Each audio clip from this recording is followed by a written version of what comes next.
Dans une urne contenant initialement 2 boules blanches et 4 boules noires, on effectue des tirages sans remise jusqu'à qu'il ne reste plus dans l'urne qu'une seule couleur.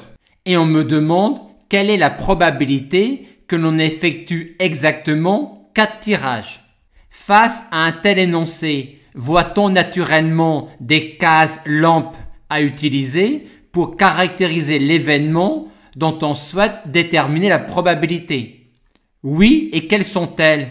Il s'agit des cases résultat du tirage 1, résultat du tirage 2, résultat du tirage 3, résultat du tirage 4. Et dans chaque case, je mets B ou N selon la couleur de la boule tirée.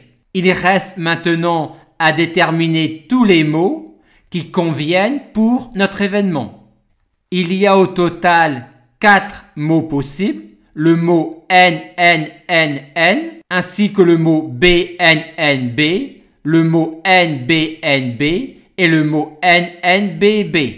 Ensuite, pour avoir la probabilité de mon événement, je vais commencer par déterminer la probabilité de chacun de ces mots-là. La probabilité d'avoir N au premier est 4 sixièmes.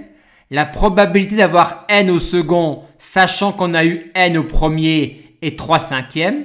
Celle d'avoir N au troisième, sachant qu'on a eu N au premier et N au second, est 2 quarts.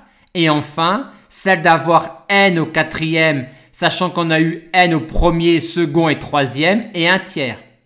On a donc une probabilité de 1 quinzième pour ce mot-là.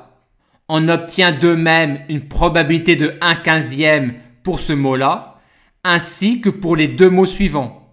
La probabilité que l'on effectue 4 tirages est donc égale à 4 quinzièmes.